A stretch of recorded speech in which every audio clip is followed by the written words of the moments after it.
Welcome. As usual, we'll be waiting just a couple minutes for anyone who's looking to join the Zoom meeting to do so, just to give them a little bit of time.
I now call this meeting of the South Whidbey School Board to order.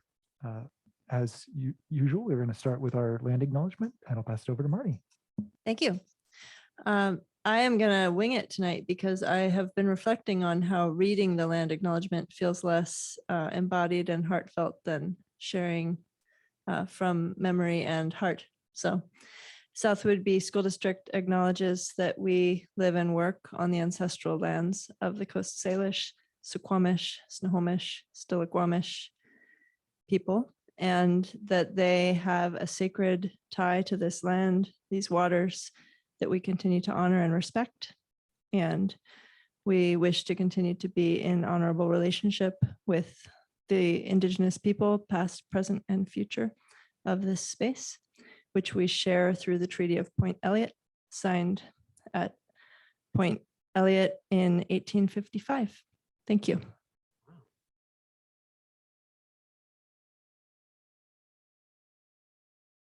Thank you. I'm now going to turn it over to Dr. Moshe for a little something new. So our school district has been engaging with restorative practices now for a couple of years. And this year, the board has set a goal for us to create a culture of care. And in order to do that, we are working on circle practice, which is all about relationship building and all about the opportunity for each of us to know each other as a person, so that we can, in fact, work together with common language and in cooperation and collaboration with one another. So Anne had the opportunity to join us for training. Any of the staff that are in the room engaged in the training for the entire day, and that training is ongoing. And the board will receive training, as will students. Audrey was also part of the training. Thank you for reminding me. We had staff, both teaching staff, administrative staff, certified or classified staff, as well as students. At any rate, in January, the board will continue and get a full day of training, and we will train at least 25 students. So tonight, in modeling what Circle is about, we will have a circle with all of us present, and if anyone online wants to join in the circle, there will be an opportunity to do that. So I'm going to turn it over to Anne, who will go over ground rules for Circle and start us off and facilitate Circle. And one of the things that is also part of the ground rules that I want to make sure folks are aware of is it's always okay to pass, but the active engagement and participation is what we're hoping for. And we will come back to you if you pass, in case you at that point want to join in and provide opportunity for sharing in the circle. So Anne? Walking stick. Yes, thanks, Joe. And welcome, friends. Thank you so much for letting me be here and practice this like amazing working of being in a group of people. It was really an honor to be part of the teacher training as they were beginning their journey through the year. So thank you for the huge welcome I got. It was wonderful. This is our talking stick today. A talking stick can be anything. It can be a cup. It can be, if you're in a smaller group, it can be a stuffed animal. Tonight we're using our mic, so it's doing double duty as a practical item as well as our talking stick. Whoever has the talking stick is the person who is talking. So that's a very simple way to remember that. Some other ground rules I'd like to welcome us into are to listen when others are speaking. Please do use the talking piece, use the mic so we can hear you and so anyone who's virtually attending can hear. Please speak with honesty and from the heart. This isn't going to be tough tonight. We're doing what's called a tier 1 circle. This is something a teacher might use or I might use in my civilian life if I'm working with a new group of people who I haven't built really intimate community with yet, friends, acquaintances, colleagues. And then as people get better at circle, then they start to be able to dig a little farther. But tonight it'll be very simple. I promise it's all stuff you know already about yourself. Please use words that are respectful and not offensive. I feel like that's just a good general rule for all the times, but in the circle, it's very important, especially as you're building community. While everyone is encouraged to speak, no one is required to speak, like Joe said. So if you do wish to pass, totally fine. We'll come back and at the end, ask if anyone else has anything else to add. And if you haven't spoken yet, that's your opportunity. And what is said in the circle stays in the circle. This is an act of community together. And so we are together in this moment and we keep what is here, here. So I'm the keeper of the circle tonight, the facilitator. And I want to welcome you all in. I want to open the circle to our group. And I want to talk about a very simple thing first. I'd love for you to say your name and where you were born, because we weren't all born here on Whidbey Island, though some of us were. And anyone can start. It doesn't have to be me. Are we going to go in a circle? Yeah. Perfect. Okay. That's what we practice with our students. Perfect. Well, then that's what I will practice tonight. Thank you so much. So my name is Ann Johnson, and I was born in Wilbur, Washington, which is in Eastern Washington. My name is Andrea, and I was born in Gig Harbor, Washington. My name is Marnie, and I was born in Oakland, California. My name is Joe Greenhairn, and I was born in Bellevue, Washington. My name is Lynn. I was born in Portland. My name is Ashley, and I was born in Everett, Washington. My name is John, and I was born in Albuquerque, New Mexico. I'm Val, and I was born in Lewiston, Idaho, which is as close to Washington as you can get. My name is Dan. I was born in Coopville, Washington. My name is Bill, and I was born in Shreveport, Louisiana. My name is Jeff, and I was also born in Everett. My name is Christy, and I was born in Honolulu, Hawaii. My name is Rachel, and I was born in Seattle, Washington. My name is Kayla, and I was born in Cedar-Woolley, Washington.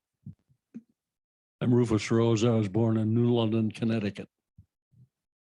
My name's Katya, and I was born in Freeland, Washington. My name is Audrey, and I was born in Everett, Washington. My name is Brooke, and technically I was born in Seattle, but Langley. My name is Joe, and I was born in White Plains, New York. Thank you for sharing that, friends. We're going to do another quick round. In this round, I'd really like for you to share your favorite food or your best food experience. And let's go the other direction this time. First and foremost, my favorite food is pizza. Mojo pork tacos. Spicy, crunchy California rolls. Sushi. Seafood. Anything served up by somebody not me. I'm a carb lover, anything bread related. All of the above. Ice cream is my favorite. Of course, Friday Harbor, a great ice cream shop, but you better bring cash. Mexican food. Lasagna. Pizza, hands down.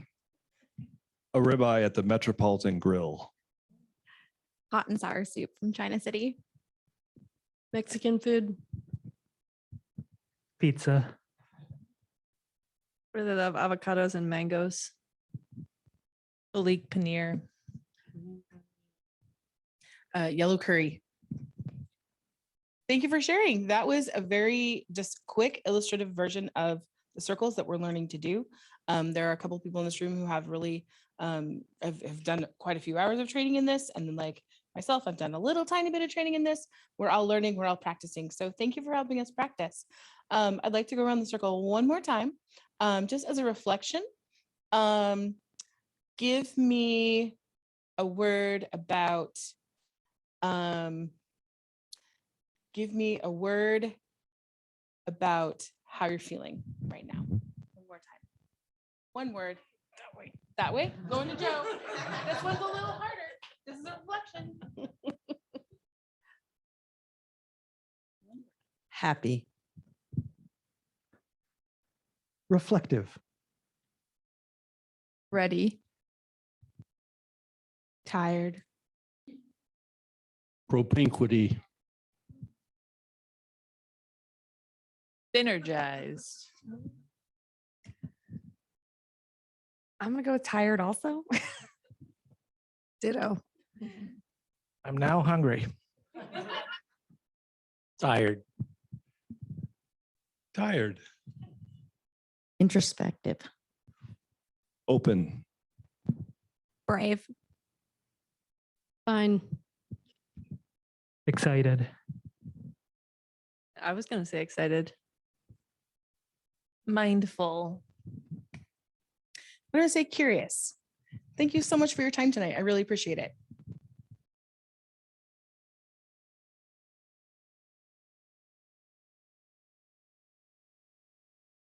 We wanted to make sure the talking stick was effective, so we kept the mics. We guarded our mics, but we're going to pass them out now. And we have a handheld that can be shared. If you want to take that, and I have another handheld that you can share.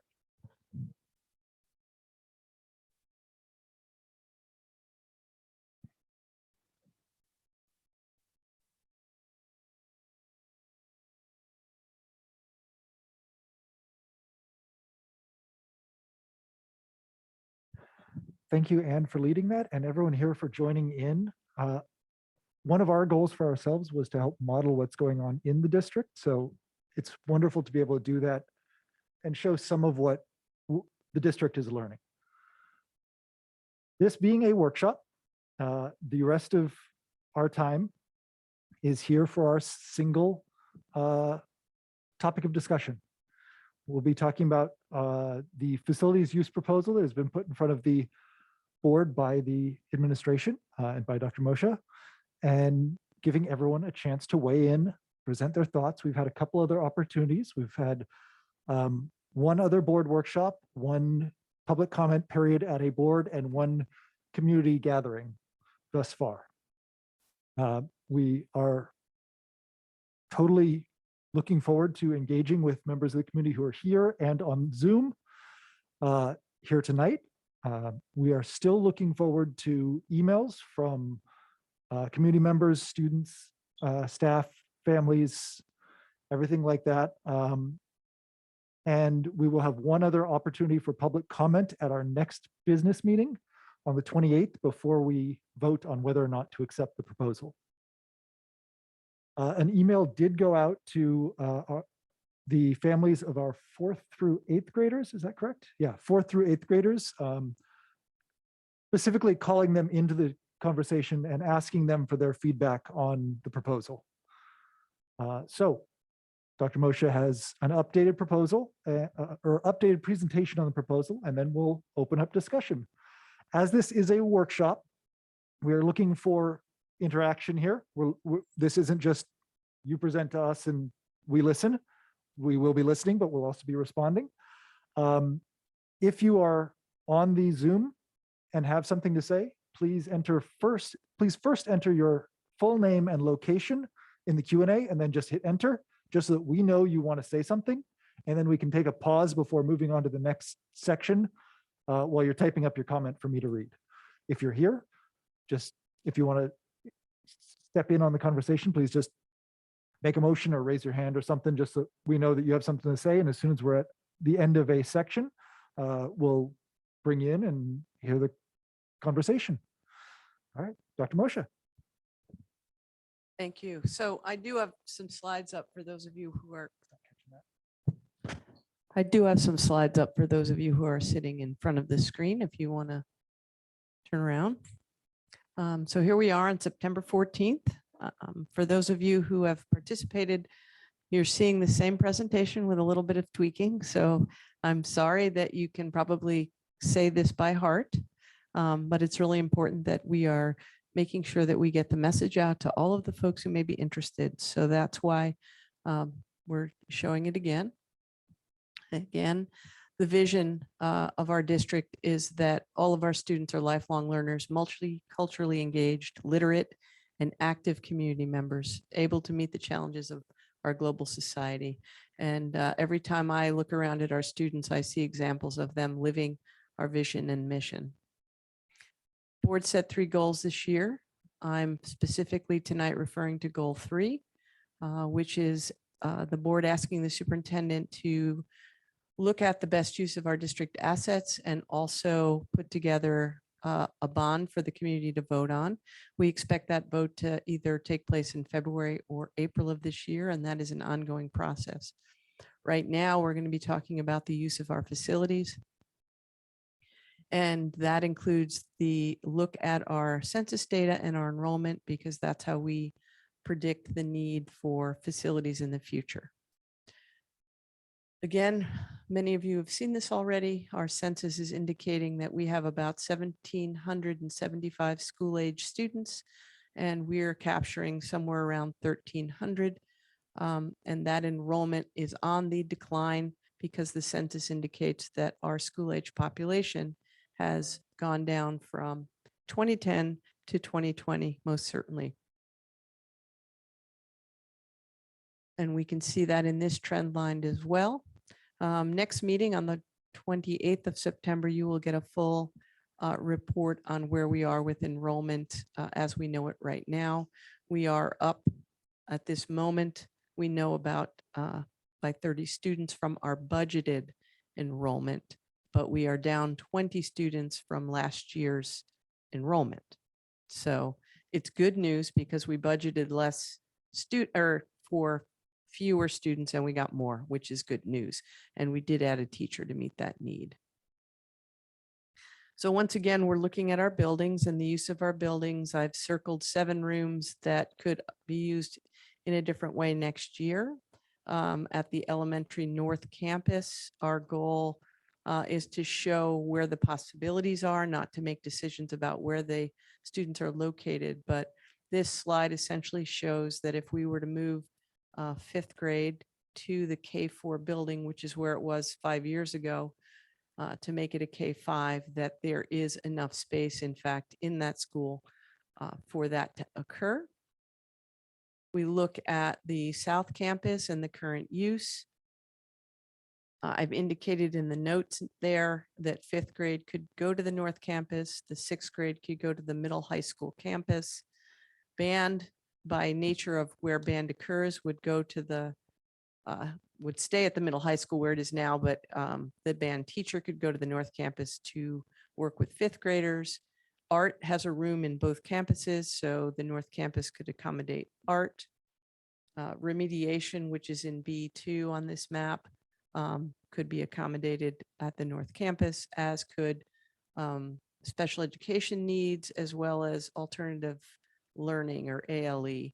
So those things are dependent on where the students are as opposed to whether or not there's room in the other campuses. This is where most of the interest lies, is what will we do with our 6th through 8th grade? And again, that is subject to, if the board makes the decision that we want to consolidate, we will be working with staff in both the North Campus and at the high school, middle school campus to determine the best place. But folks were really interested in what are some options you're thinking about. So there's option 1 and option 2. In option 1, you would look at the 6th through 8th grade in the north wing, with 6th graders entering in that north wing. And to orient you, if you're looking at the high school building, The north wing is to the left as you face the campus. The main entrance being where it says on this map, enter 912. That is the current main entrance. And to the left of that main entrance, that could be the 6th through 8th grade. There are 2 floors there. The 6th through 8th grade program would need 11 rooms. So we could do that in that spot. The other option, if you look to the left on this map, it says 6th through 8th grade entrance option 2. That's actually where they currently walk in as 7th and 8th graders. They walk in those doors, they go up the stairs, and they are in this area. So this is option 2. Currently, if you look up there, I think it's 200 and 202 are high school classrooms right now. That could move out. That entire area could become 6th through 8th grade, with the science classes being where they are in the current year. So again, that's another option. Those are by far not the only options. But there was a lot of question about what kinds of options are you even thinking about?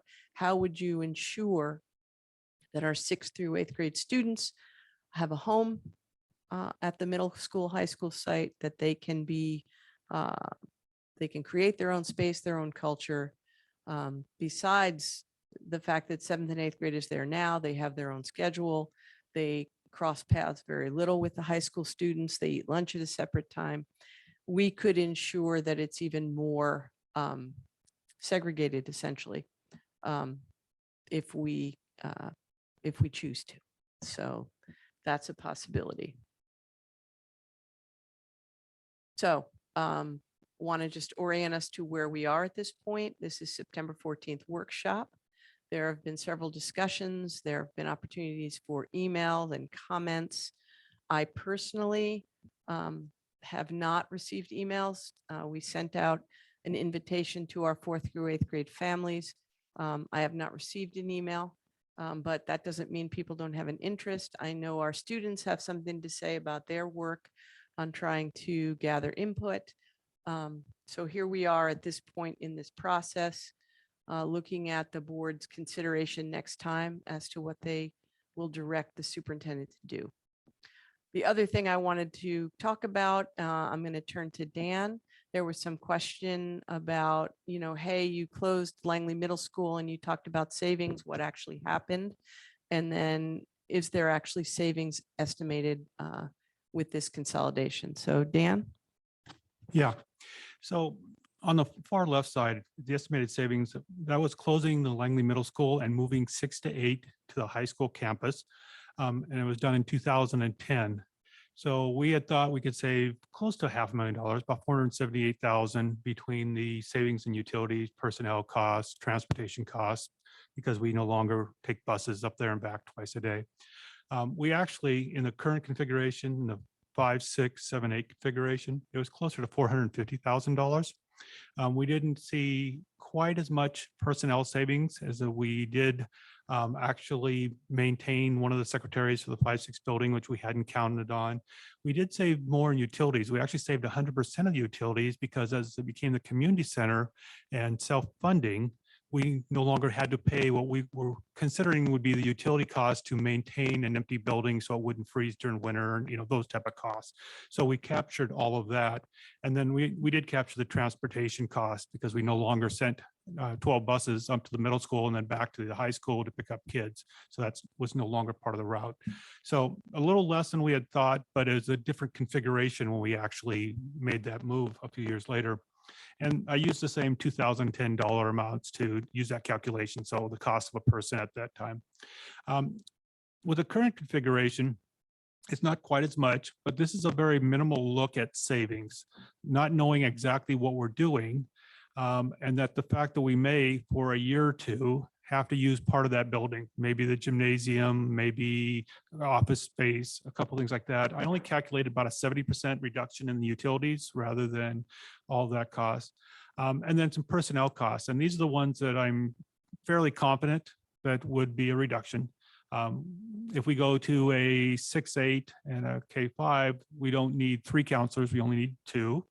one in each of those buildings. Custodial, I could save about a 0.8 FTE, considering that if we're still using the gym and a few things, there may be some work that needs to be done there. The secretarial position would be a savings. And on the paraprofessionals, we have about 2 hours a day that we have for supervision purposes before, after school, et cetera, et cetera, et cetera.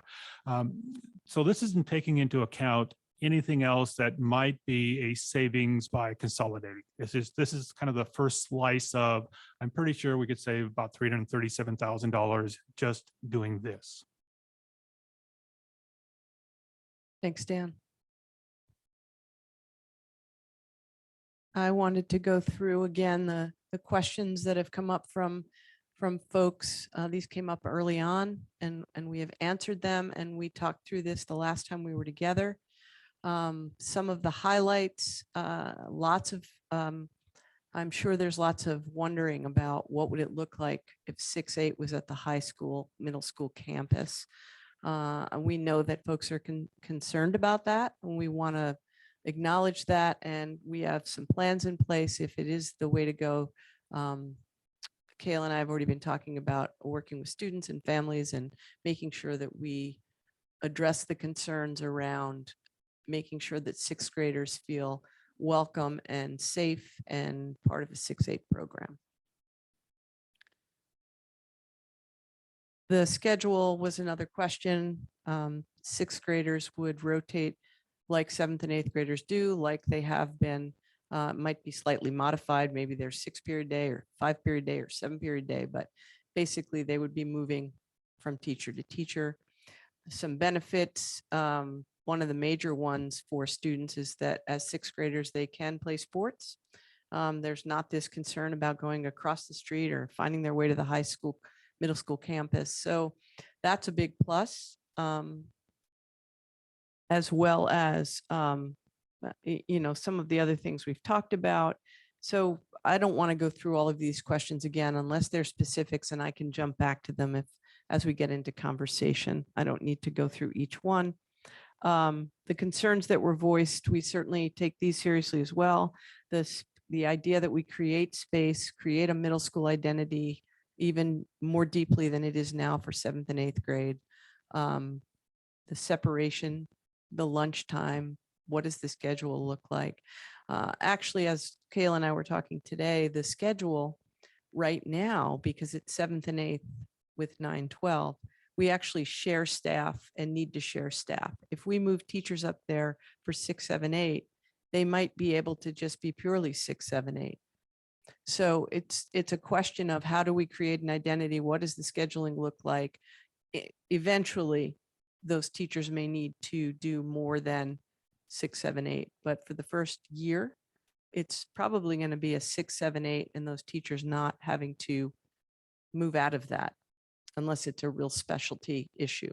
But students could. For example, when we talked about a student wanting a class that is an advanced class, they would then be on campus and more able to, a 6th grader to take 8th grade math, for example. So there are opportunities like that. There are, of course, concerns that people may have that we need to address. So I'm done presenting and welcome the board's questions, the community's questions. I do want to mention as we get started, thank you again for providing that information, for continuing to update it. And thank you, Mr. Pullman, for adding the financial, the beginnings of financial discussion to it. I do want to note that the workshop is about this proposal. It's not necessarily about what we do or how we do it. It's about whether we do it. Correct. And we have, Joanne Welliver said that, you know, the map is incorrect. 202 is not vacant. There's a resource room along with room 203. All of that is true. We have music in one of the rooms. We have counseling in one of the rooms. We have 2 special education teachers using 4 classrooms. There's lots of use. That is not the question. The question for next year is, can we accommodate 3 sections of grade 5? And we can. So I appreciate the comment about what's in particular classrooms and whether or not the map is perfectly accurate, but we're aware of that. I'll open it up to folks who are in person as well. Now that we've got one comment from online. If you want to make an online comment, again, just toss up your name and location and then start typing your comment and I'll read it. Anyone in person who wants to, has comments or questions, or if you could start, this goes for everyone, if you could start with name and location and we'll get a mic to you. Rufus Rose, Max Walton Road. I have 3 questions. There may be a follow-on. This seems to be predicated on loss of personnel, students. Is there any effort to recruit students? The facilities we have may be advantages over other competitors, and it seems reasonable to me to go out of our way to get more students. We have the facilities. Are there any recruiting efforts that are part of this discussion? If you don't mind, can we address each question as they come, or would you like to go with all 3? I can't hear what you're saying. Would you mind if we address each question as it comes up rather than get all 3 questions? No, in? I don't Yeah. mind. I just want to, I know that the administration and the staff are continually doing outreach for new kindergartners in particular, but also for folks around the community. The numbers that I've been looking at is the percentage of school age people at the school district. And from between 2015 and 2019, that averaged about 62% of school age students in the school district. With the 2020 census, those numbers show that we're up around 75%. So while the absolute number of students enrolled at South Whidbey has gone down, the percentage of school age students in this district, in the area that attend the public schools, has gone up dramatically. So whatever is happening, whatever the administration is doing or the district is doing, is working to draw in a much larger percentage of students on the south end. Please, Mike, please. Are our scores competitive? Are we doing as well or better than other schools in the area? And do we have an ability to grade ourselves? There are test that scores. being, to me, an incentive. A school that does very well would be attractive. There are test scores, and we are competitive in those within the various ranges around the state average or slightly above in most, slightly below in math, but slightly above in English, ELA, and science at last. We don't have statewide averages since the pandemic yet. Those should be coming out soon. We do have our local ones, but we don't have the statewide averages to compare them to yet. There are other things that can make a school attractive than test scores, however. And I would say that a combination of the academics and other benefits would be my guess as to what's drawing people. I'd actually love to turn to the students and see how, if there's anything you want to add to that.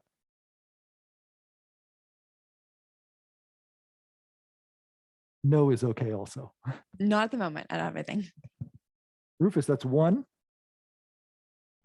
Next question was, it seems like you're considering multiple entrances that may have security concerns. The way it is now, if I remember correctly, there's one point of entrance at the high school, and that is observed. There's somebody stationed there to see who's coming in and what's going on. Will there be a cost associated with having multiple entrances? It actually, that's a great question. We would have both entrances. I'm not able to move my slides right now. I'm going to have to stop the share and reshare. Apologize for that. The answer is no. Okay, this isn't working. The answer is we have the door open for arrival and folks stationed at the door for arrival, and then the door is locked. And that would occur whether it's one entrance or 2. So those doors would be locked all day like they are now. The entrance for both what I'm proposing, any of the entrances, have a pass key. for staff, so they can come in even with the door locked. So I don't see it as increasing our security risk. And John and Kayla, correct me if I'm wrong, we're currently using that two entrance system in the mornings. Yeah, and I think it's important too. After school starts, the doors are locked. People, visitors, students coming in late, parents, et cetera, they have to ring in. And then we open the door literally from the secretary's desk.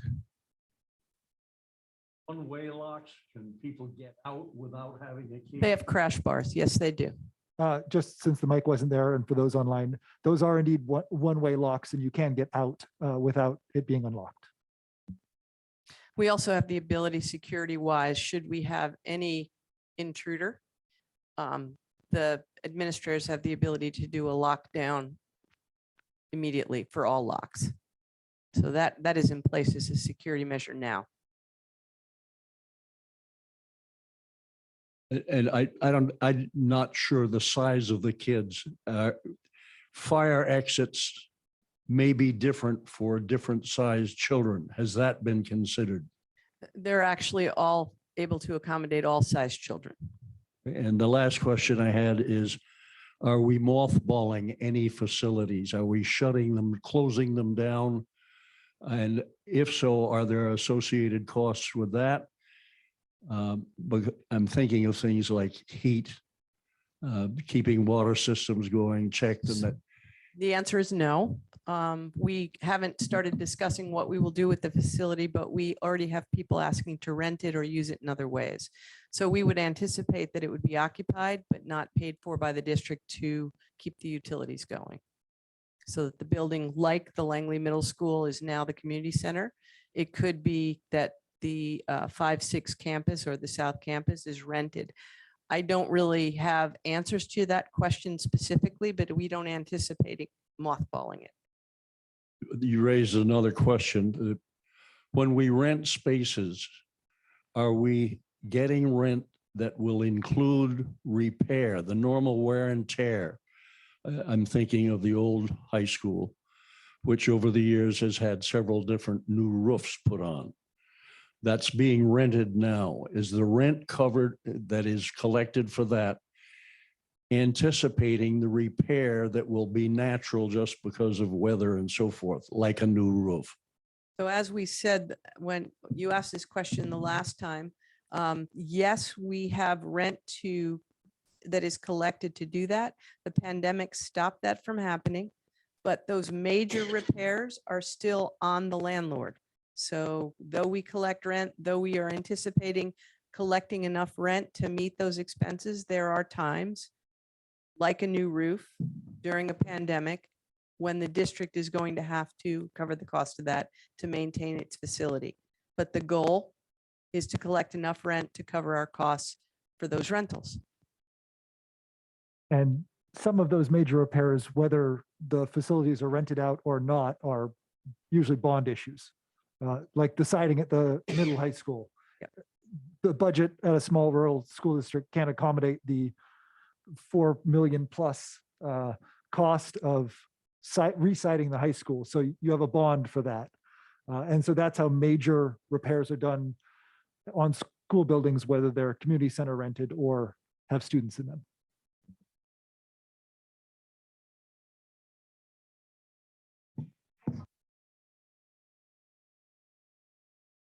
I apologize because I'm sure this has already been clarified.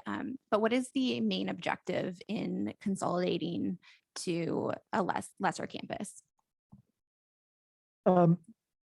The general purpose is to make the best use of the facilities that we can. It's to, if we don't have to be updating with the bond and having students at a separate location and transporting students between locations and transporting teachers, but staff between locations and using utilities at locations, we want to consolidate that to provide the best communities for the students and also to provide the most financial savings for the district so that we can provide better for the students with the remaining finances. And Burke, if I can just add, Please. we know that the district through the regionalization that occurred, is decreasing the amount of revenue while expenses are increasing. So for example, our initial regionalization was 26%. That's decreased. So this year we're at 22%.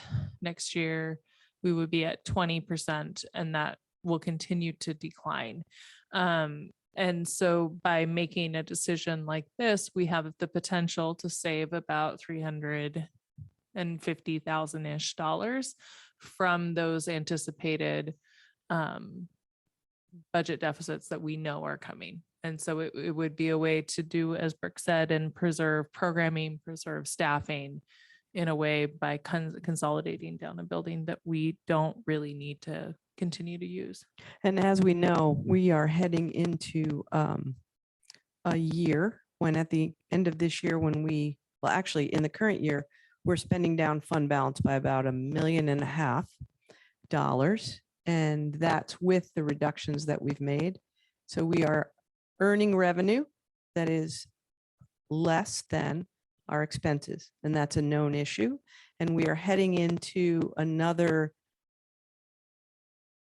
very similar amount of about $1.5 million in the coming year. And that's only if our revenue holds true from the state. Right now, they're looking at regionalization that cuts our revenue lower than what we anticipated because of the changes. So, and adding that spending the fund balance was intentional. So we intentionally built the fund balance up knowing that we would have to be spending it in this year and next continuing year. to make reductions until we come even again, which is the third year out.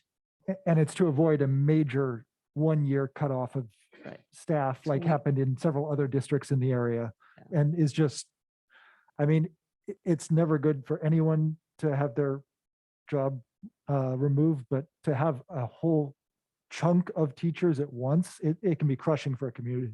There were some districts who didn't have the foresight that Dan did in terms of our budgetary planning that had to reduce about 30% of their teaching staff in 1 year.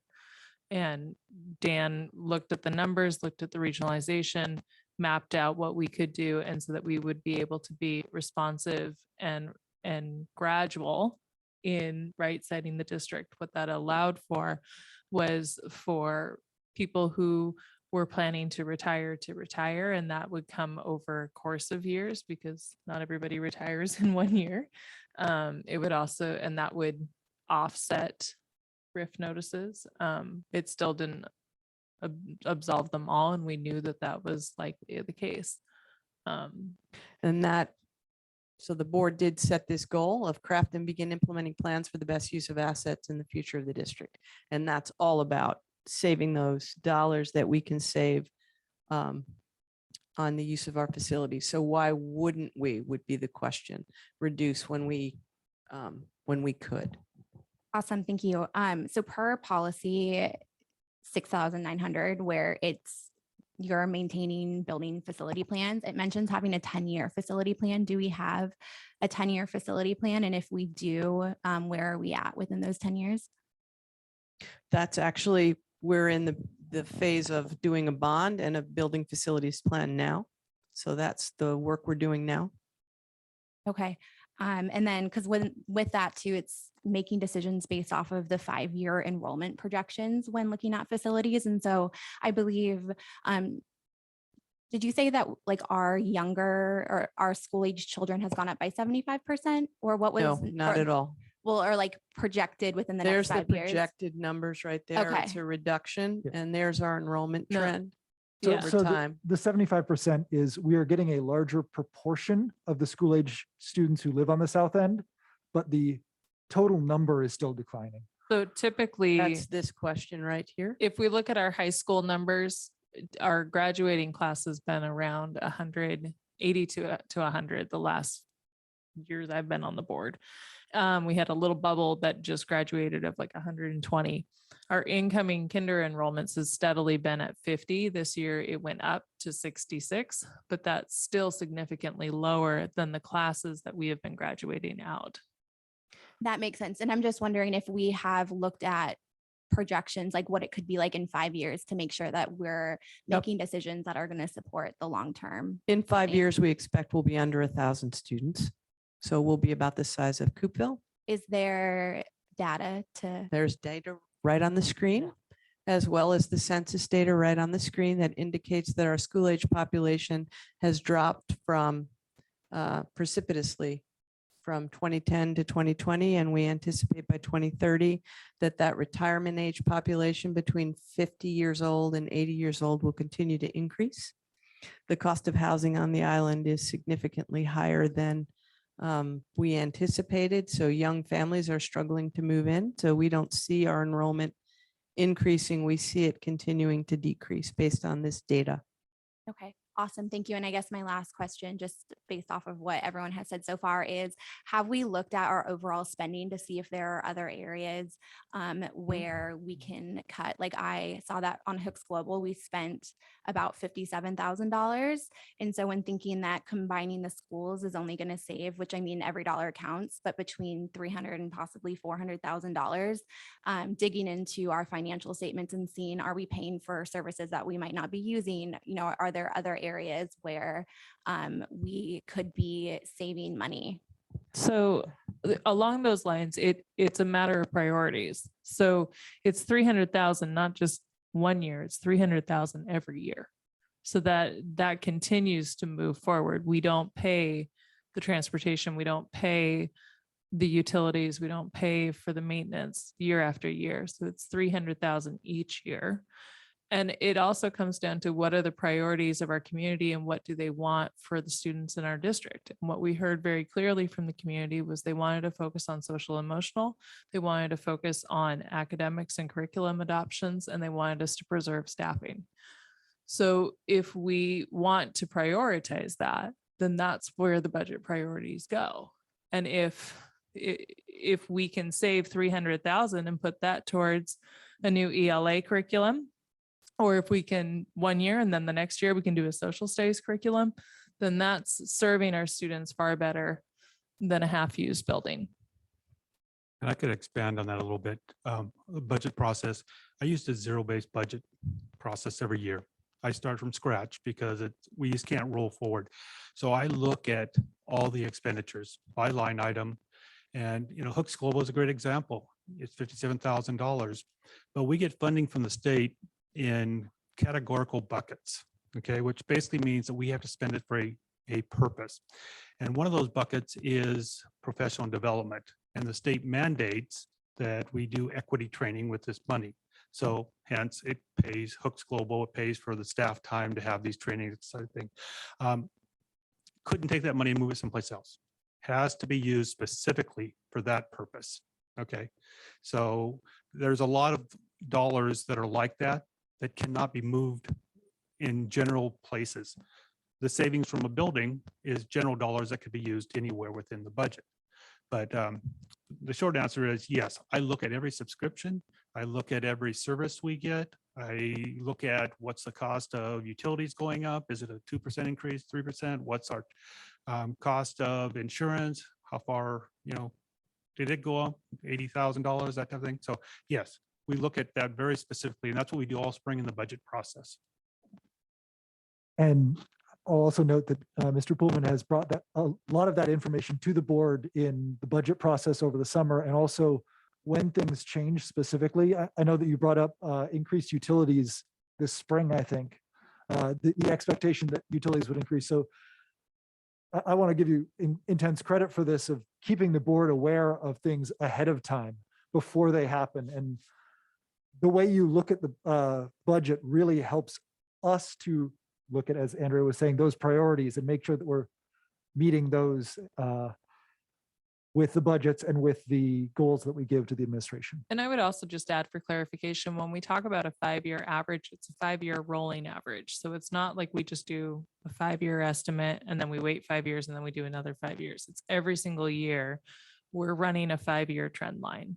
And that's why, and Dan's skill in doing that is why we have been able to nail that mark of budgeting submitting a budget to the state that is under our enrollment, and then enrollment coming in above that, which is what we want. because the state will adjust the apportionment in January. And if we have fewer students than we anticipated, then we actually lose revenue. So the trick is you want to under budget, over deliver, and then have an increase of funding in January that gives you a little bit more breathing room. To nerd for a moment, you want to be Scotty from Star Trek. I'm the Scotty from Star Trek. I don't know Star Trek. It'll take 4 hours, Captain. 20 minutes later, it's done. I just want to be Dan when I grow up, maybe. But thank you for sharing those questions and concerns. It's financial budgets and stuff for school districts are ridiculously labyrinthine, and I'm still learning about them constantly after almost 4 years on the board. And so any chance that we have to discuss them at a board workshop, I really appreciate, because it's getting that information out there. So thank you. Lynn, you had. I have missed the previous meeting, so I'm late to the party, but I'm sure it's been discussed. There has to be downsides to moving sixth graders to the high school. So what was your study showing? What are the downsides and what are we going to do about them? So the current concern that everyone from Dr. Moshe to families have brought up is having sixth graders on the same campus as 12th graders. And that is, there's a major developmental difference between those two ages, major developmental difference. So the way we've been addressing, and that's been the main concern. Like there's that FAQ that Dr. Moshe went through really briefly this time, and I believe is available on our website also if you want to dig in deeper at a later date. But most of the concerns that came up are about that, are about making sure that 6th, 7th, that middle schoolers are separate from the high schoolers. And to Dr. Moshe addressed those with two of the possible plans, and we're at the benefit of making the decision now and then figuring out exactly how we're going to do it is that we can build that into the bond that is coming in for February. So for instance, if it was decided that extending that upper hallway was the best use of the space, we could put into the bond to get a wall with some doors in that hallway to actually separate off the middle school area much more clearly from the high school area, and to separate or divide some of the rooms appropriately to best use the space, which is why we're addressing it now. But yeah, that's been the main concern, both at our meetings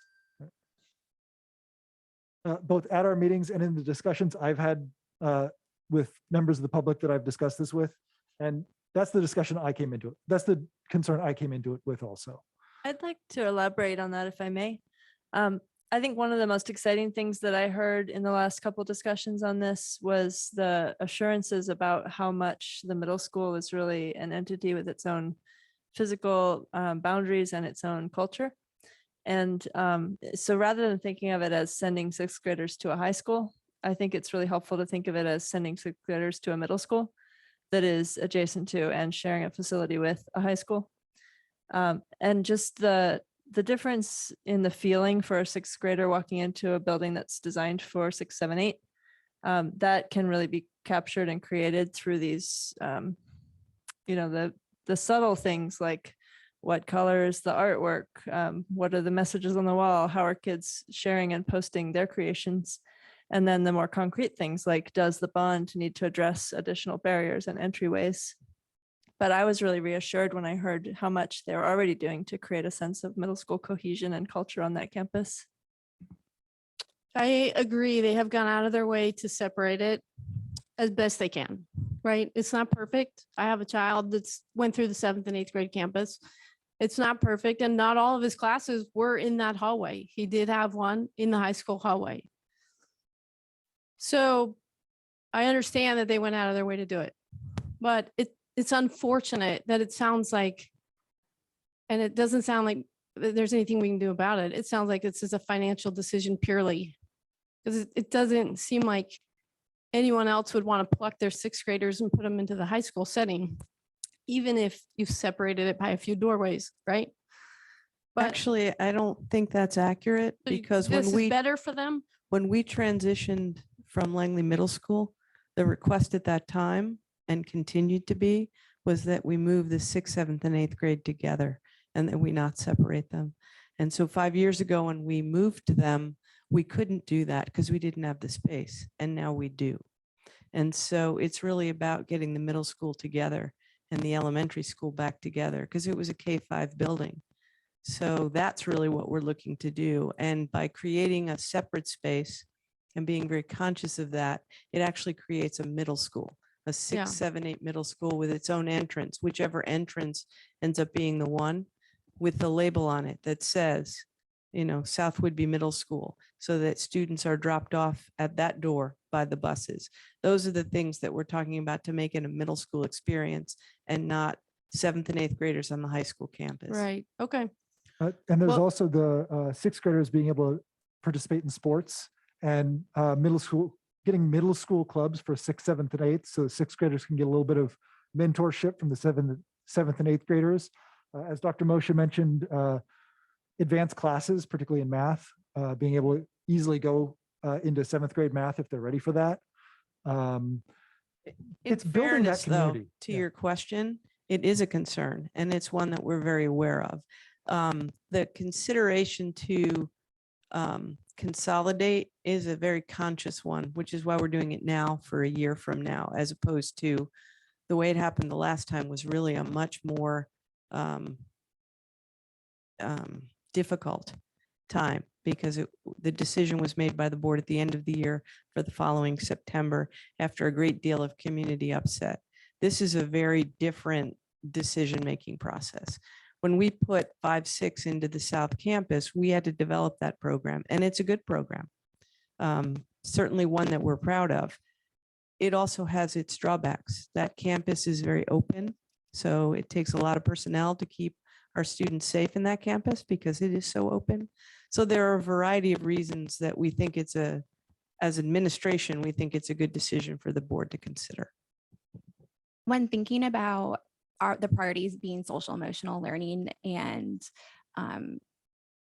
just overall student well-being and building community, I went to Langley Middle School. I graduated 2009, and it was the best experience that I had in any of the K-12 schools. Like the community and just like the sense of like being in an antique building and like seeing like all the pictures on the walls from like 1923, you know, like it was an amazing experience. And I know that the community was really upset when it closed, I think because that middle school experience was so important to so many of us for so long. And I just wonder if having the middle school at the high school, if that is combining an identity or creating a new one. And it is all about how you look at it, but I think they're losing their identity as being Cougars. And also like it's another experience. Like there's not a lot to do on the island too, like being able to like, you know, switch things up, like different teachers, different buildings, different surroundings. Like the high school is always going to be the high school. And I mean, we can try really hard to make it the middle school, but I just don't know in the long term if that makes sense. And then also the social emotional, having 6th, 7th, and 8th graders with high schoolers, and also that level of identity too. It just, from a social emotional standpoint and a trauma informed lens, it doesn't make sense. And then just to add, the bell schedule, when I subbed at the high school the year before I got hired, I have ADD, and it was so distracting to me when like bells would go off because I was like, wait, like, is this my bell? Like, I'm like looking at the schedule. I'm like, wait, no, this isn't. Like, why am I hearing this? And there are multiple bells, and there were a lot of distractions. And then the middle schoolers walking through the hallways when I was trying to Zoom teach and also have kids in front of me. Like, it is also very distracting. The high school is not very big. And so just thinking about what our priorities are, I don't know if it makes the most sense. Like to, So go ahead. okay, I'd like to just add a little historical note to this conversation. I graduated from Langley High School a long, long time ago. And at that point, it was a 612 school because they had moved the younger kids down to these two campuses, but we had a middle school and a high school on the same campus for decades in a much smaller facility than the high school. So it isn't really a new concept we're talking about. It's really something that we were doing in the 70s and the 60s back here. So it seemed to work. You know, I don't have any bad experiences in my middle school years related to high school kids. So. It's also a very common practice in districts of our size and smaller. If you look at Coopville, they have a middle and a high school that share. If you look out at Concrete, they have a middle and a high school that share on the same campus. And so I think that the opportunity that we have here is we have Ms. Phillips, who has worked really hard to create a true sense of a middle school culture and to create a true middle school. And we have Mr. Patton, who has the high school piece. And that there is an opportunity with the adoption of and running of the bond that would allow for an intentional design of separation to alleviate some of the things that you're talking about people passing hallways. I also heard Ms. Phillips say that potentially with scheduling, we might not have to share teachers across the programs, which then also solidifies that culture and reduces distractions so that students wouldn't have a class in the high school hallway. And so I think that there is intentionality and purposeful thought given to ensure that those pieces are maintained and that these are decisions that we have to navigate. And they are decisions that we can navigate now in a proactive way, or we can navigate them later in a reactive way. But we can choose how we address it now. Yeah, I mean, I get to live and walk it with these kids all day, every day. Jeff does too. He has those 5-6 kiddos that are gonna, should this happen, be that group. And I think we're doing a disservice of they're not cougars and they don't have that identity. I think if you had that wonder, you should ask them that. And from the kids I know, and I think we're at 118 kids that playing a fall sport, I think they call themselves the Cougars. And I think they get to play on that field. And it's really big and exciting when you turn those lights on, and it's a really big opportunity for them. My math classes have any given period 2 to 4 high school peer tutors that are in there modeling the behaviors of what they will look like as a high schooler. And they're teaching them skills, and they're talking about the challenges they have and had in math. They coach them through their social challenges of middle school, their social dramas, and these mentorships that really organically support it. And then these kids come back because they had those teachers. And so they're not supposed to be in our hallway, but they're like, no, I'm so-and-so's peer tutor. So they come in, and it's this just reciprocal relationship of us fostering and mentoring these high school kids who are then mentoring our kids. It's really beautiful. Yeah, I think some of the facilities needs a little cleanup. When those church bells ring, our middle schoolers know. And I was outside at lunch today, the 9th graders were like, oh, right, that's not our bell anymore. The bell is, they get used to it, but we navigate it. And I think there's more pros to it than we're giving to our middle schoolers right now. I actually wanted to call in our student reps here because they've lived this from the classroom. And if either of you wanted to share any of your experiences with the creation of a middle school culture and having seen that, experienced that as middle schoolers there, and then seen how it's continued to grow since then. Yeah. First, I'd kind of like to share the experience and what I've witnessed so far in the past 2 weeks about high school students talking about this decision. I would say a majority of the comments I've received have been negative towards this transition. Kati and I presented this board meeting specifically and this possible transition at the assembly on the first day of school, and we received a lot of booing from the crowd. So I think that clearly kind of shows how students are feeling. One concern I've heard is high school students are kind of concerned that, the more younger students that get moved on campus, the more they'll lose the sense of kind of being a high school. And I know we've talked about, looking at this as moving 6th graders to join 7-8 at the middle school that's at the high school. But I really think that high schoolers view this as moving 6th graders to the high school. And I think that's an important thing to think about. Another concern I've heard is at the community forum, there wasn't a clear layout of where 6th graders would move into the 7-8 area. So that kind of brought up some unsureness. I think some people are worried that there would just be scattered high school and middle school classrooms all over the campus. And there's very iconic classrooms that teachers have had for a very long period of time. And I think there's a fear that teachers will lose those and will kind of lose that like sense of, I guess, like tradition in those classrooms. But I do want to acknowledge that there are also a lot of opportunities for sixth grade students when they're getting moved to the 7-8, such as the clubs and the middle school sports participation. But yes, would you like to add anything? Real quick, I'm going to talk about the school culture. So I went to the public school at 7th grade and I did volleyball there. And I remember we used to go down to the community center gym, but every once in a while we'd have a game in the high school gym. And I remember those games, everyone was like looking forward to them and being like, oh my God, we're going to be in the high school. We're going to get to use the good gym and everything. And I remember those were a really big deal and part of fun, like the fun middle school sports.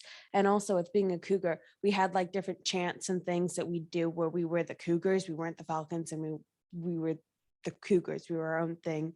And having the hallway and having the separation, I think that was really nice because during the day, I saw a couple high school students like just walking around, but going between middle school classes, it was mostly just middle schoolers that you saw, and you built connection with those groups of kids. I just briefly thank you, Audrey, for your remark about the iconic classrooms. I got to say, it was a real treat to sit in my old seat when I went to parent night in Mr. Patterson's room. And I saw some of my peers in their old seats on the same night. That's kind of beautiful. Yeah, and some of those science classrooms have been the same science classrooms since we were there. Yeah, not just Mr. Patterson's, but several others. And on the leadership class at the high school they're discussing current events. And so I've been pulled into a couple conversation with some students, and I think Dr. Moch is going on Friday to essentially have this conversation. And the two drawbacks right now I'm thinking about are I've had kids ask about recess, which at lunch we go out back and they don't, if you're an 8th grader, would be called recess, but they play Foursquare and they play basketball and they have that opportunity. And then that gift of time of having 7-8 months to have these conversations with, I was having conversations with a 9th grader who's been a 9th grader for 9 days. And it's a different perspective. Her world is a totally different perspective. So I think it's that gift of time to talk to upper level class students, talk to the 7-8, and then work with Dr. Fankhauser to go down to 5-6 and tease out what are these wonderings and what are we not seeing from their perspective, so that when we make those decisions, it has them in mind. Thank you both for. Can I add just one thing too? The 5th and 6th graders are Cougars. They're practicing right now. They are Their Cougars. chance They to are join, Cougars. and they go Cougars, go. So I will be in, I think I'll be in I don't know if you'll be in the class, but I will be in class Friday at 11:25 with students. I am actually the first 5 or 10 minutes guest speaker talking about becoming a superintendent and what that's like and what got me to this role. And then circle time with, what are the hard questions and what do we need to, what do kids want to make sure I know, whether it's about this or anything else that's impacting them. So student voice as part of our ongoing quest to get student voice, that's part of it. So Speaking of student voice, I just want to echo Director Jackson's thanks for our student reps. I know that this proposal presented a big challenge / opportunity for you at the very beginning of the year to start your work of, being the channel of student voice for this really potential big change. And I'm very happy, but not at all surprised that you're already, hitting the ground running and able to come to this workshop, not just with, there were boos, but, you actually got the reason for the boos. And so that is really helpful for us when we eventually need to make this decision at the next meeting. I want to acknowledge real quick that we do have a question on the Zoom, but we'll go live first and then we'll go to that. So Bill, go ahead. Hey, if the board approves the facilities proposal, will this affect the upcoming bond issue? Have you penciled that out or, yeah, Yes. Yeah. There's several ways it would. or negative? Or? it actually would allow the bond to focus on the 2 facilities that we'd use.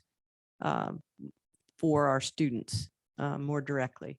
If the board chooses not to do it, then we focus on 3 facilities for the bond. So yes, it pencils out. We would be concentrating on 2 or 3 facilities, and it would change the scope of the bond. So it would be a less expensive bond. One would anticipate it would be less expensive if we're focused on 2 sites instead of 3. Well, and that would depend on what we choose to do. Of ask course for. it does, but Yeah, logic would Yes. dictate that 3 Yes. versus 2 would be more expensive. yeah. There's several things that were talked about for getting between these 2 campuses or for improving restrooms down at the South Campus that wouldn't necessarily need to happen if we were shifting students away from those campuses. So the short answer is yes. Yeah, you're right. You're right. Thank you. Okay. Did you have another question or was that the one? Regionalization. That's a Dan question, and we'll give him the mic. And I'll try to be brief. The regionalization is part of the state funding formula. So the way they changed it after McCleary was that based on the number of staff funded at the state level, everybody across the state receives a dollar amount that's the same. Let's say it's $80,000 for a certificate staff member. And then based on the regionalization factor, which was based upon housing costs, you could receive additional up to 24% more funding. So you had $100,000, you get $24,000 more on top of that. And that was different for every district.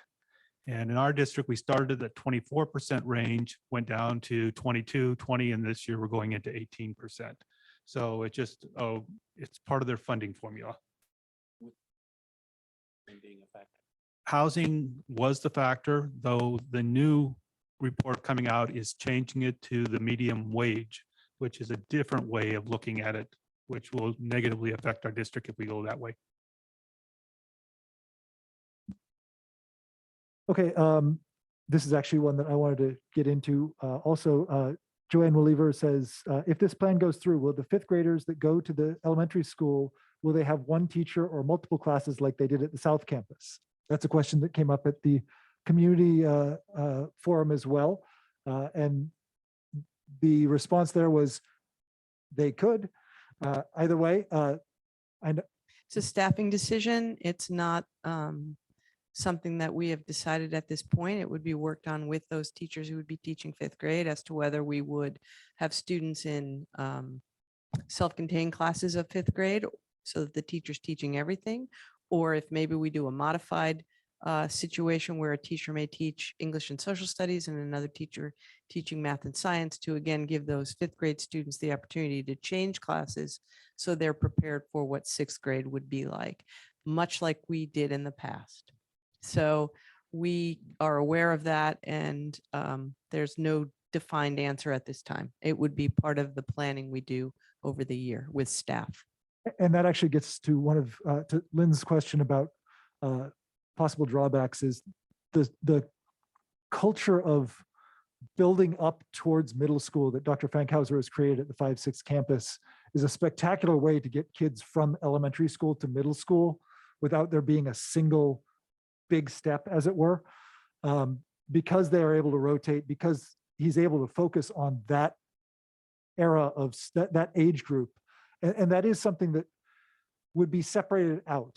And as Dr. Moshe was saying, there are possibilities to keep that going at a K-5 and a 6-8.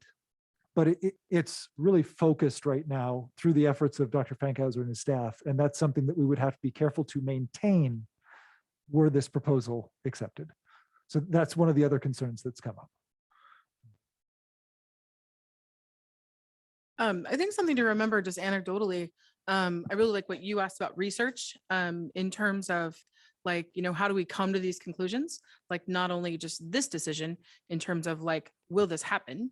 But once the answer is yes or no, what comes next? And a lot of what comes next is figuring out the models and learning the layers, all the layers, the parent layer, the kiddo layer, the staffing layer, the administration layer, so that, you know, the culture building can start right at the moment where we start making decisions, where our admin and staff start making decisions. Anecdotally, my kiddo was one of the kiddos who graduated, was the last LMS class. And that was a hard change. That was a hard change for a lot of people.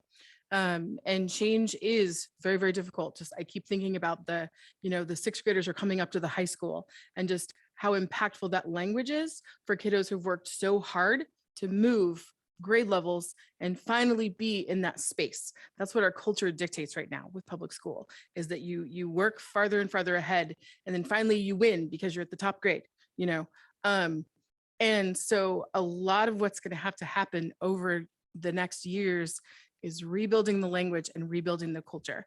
In my civilian life, I work with multi-age groups, and it is challenging because there's a lot of different moving parts.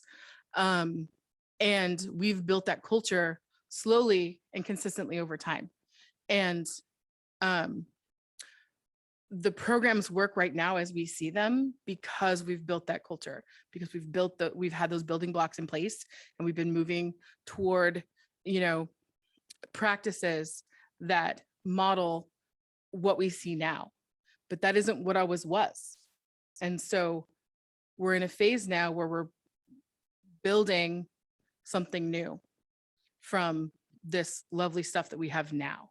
And that has a huge impact on a small community.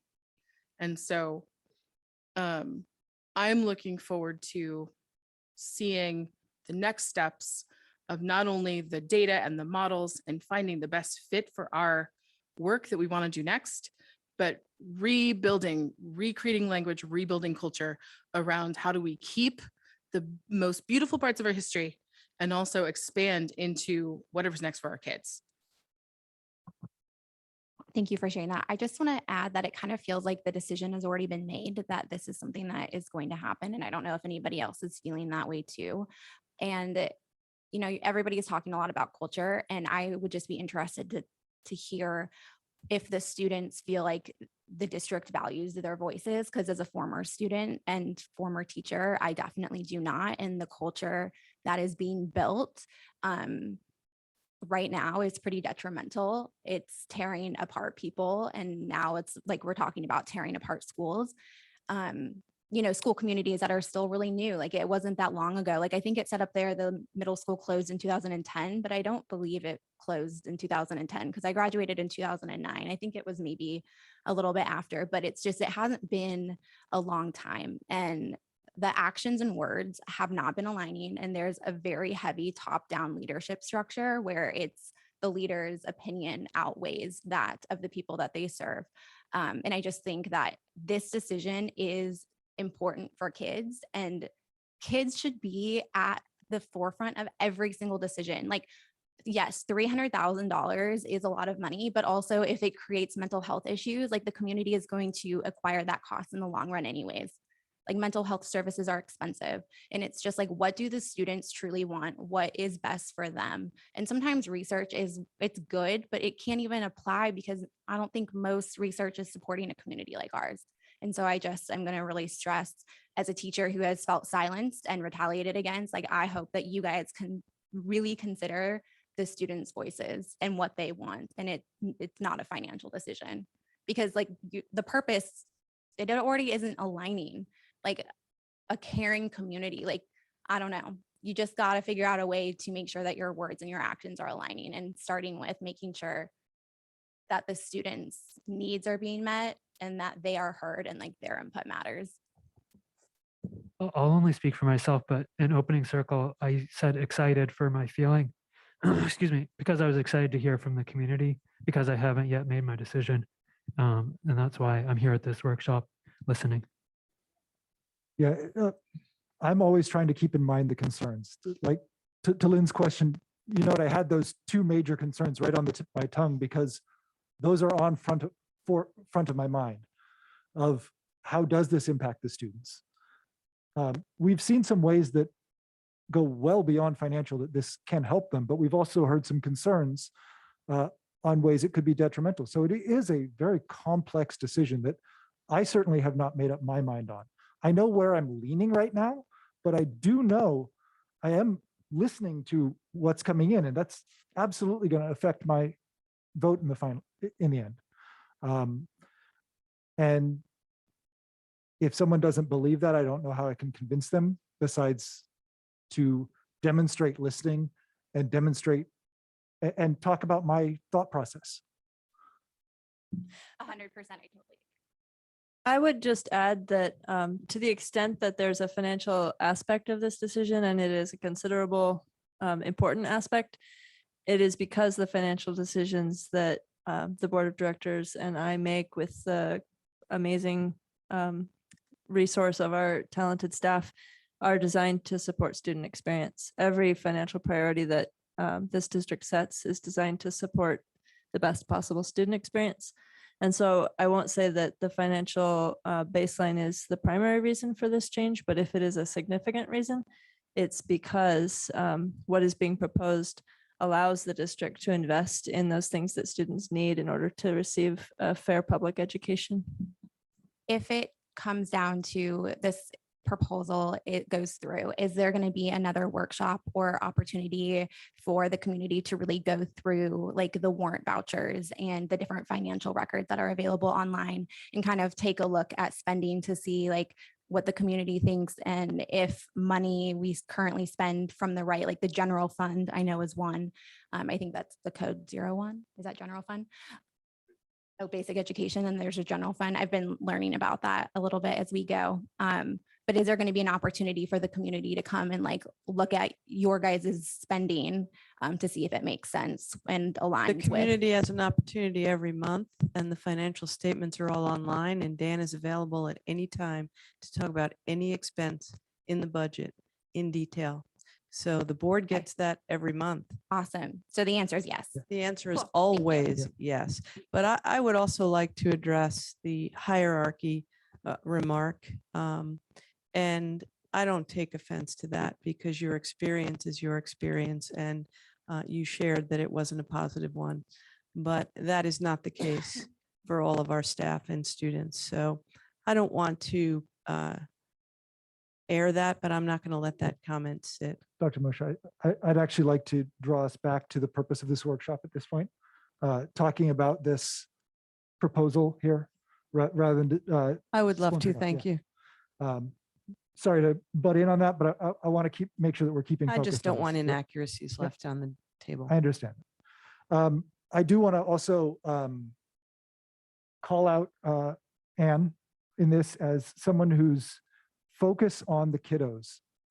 As like all of us consider the children, the students, as we're making these decisions, but Anne's laser focused on that first, last, and yes, there are other things in between, but first and last. I just want to call out Anne as an exemplar of that on this board, and someone I am constantly reflecting towards and learning from in that leadership role that you have here on this board. Well, thank you. I appreciate that. And I love hearing from our kids, and I love hearing other staff and other admin being able to speak to kiddos' voices too, and have those curiosities and those wonderings along with me. So thank you so much.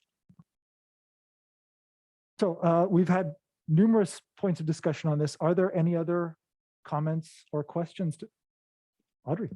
Something I'd like to say before the end of the meeting. I take my job as a student representative very seriously in trying to accurately portray the thoughts and ideas of students, especially on this big transition. But I have to be honest, I can't reach all the student voices. So for the next 2 weeks, it is everyone's job. It is all hands on deck to reach out to students and really have them be able and feel comfortable to speak up. So please, parents, go home and talk to your kids about this. Students, if you're listening, please come forward and email Katya or me or the board. It's so important to speak up. And I wish I could possibly reach everyone, but I can't. So it's really all hands on deck. Plus one. Yeah, just to add to that, especially now at the beginning of the school year, Audrey and I have a lot of schoolwork that we're trying to adjust into. Both of us, I know, have very challenging schedules that we're trying to just get used to. So it's hard for us to reach out to everyone at the moment. So it is important for parents to talk to their students about this and for us to try to get as much student input as possible. Yeah, and I really appreciate you bringing your experience at that assembly to us here at this workshop. And also that we've got the email out to invite them into the conversation, and absolutely echo what you're saying to the students, to families and guardians and community members. If you have opinions on this, if you have questions on this, email us, please. I mean, you can certainly come and make public comment at the September 28th meeting before this vote is taken. But if you want to have a conversation about this, if you have questions, please get in touch with us before then. You can email me directly at bwilliford@sw.wednet.edu. That's also on the board website if you don't want to have to remember that. And I will share it with the rest of the board and the administrative team as is appropriate. Something else struck me too. Thank you for the call-in. Well, we will be working to help, to assist, finding those voices. Another thing that struck me is, like, because yes, I am a board member, and so I'm absolutely welcoming any emails there. I'm also a parent who's put 2 kids through school, and have a senior and a kiddo who's now in college. And so, I've been through that 6th grade transition in 2 different ways in this district now. And there are other parents, I think too, and family members who've experienced same or are experiencing same right now with their kiddos. And I wonder if there's a way to connect that as we move forward as well, either in the next 2 weeks, which is a big ask. But there are people in our community who have experienced so many different types of schooling here on the island. And so when we talk about historical perspectives, there are people in your midst who have experienced the trauma of sending your tiny human to a bigger place. And that is hard work.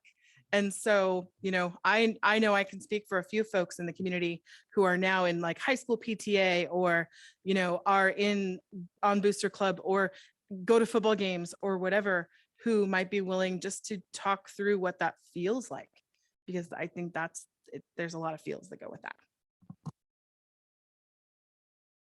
So there's a lot of stuff going on about, what I'm hearing from the community is that they're worried about culture and identity and school spirit. And, it's not about the where, it's about who we are. And we have amazing staff and leadership who love and care about our kids. And it doesn't matter what building you're in. Kayla's going to build a great school community for those 6-8s. Just like Jeff, we've done it so many different ways. And every time we rebuild that identity, we do it well. We love and care about our kids. So, Jeff made an amazing, school at the 5-6. But if we separate that, the K-5 is going to wrap around those kids. The 6-8 is going to wrap around those kids, just like John does it at the 7-8. This is what we do well. We are an experienced staff. And I know, I'm speaking as, union leadership. My people love our kids, and whatever configuration is, we're going to do it, and we're going to do it well. As the parent of a student here, I can absolutely, yes, and the students can feel it, can feel that love and care and attention from all of the staff. So thank you.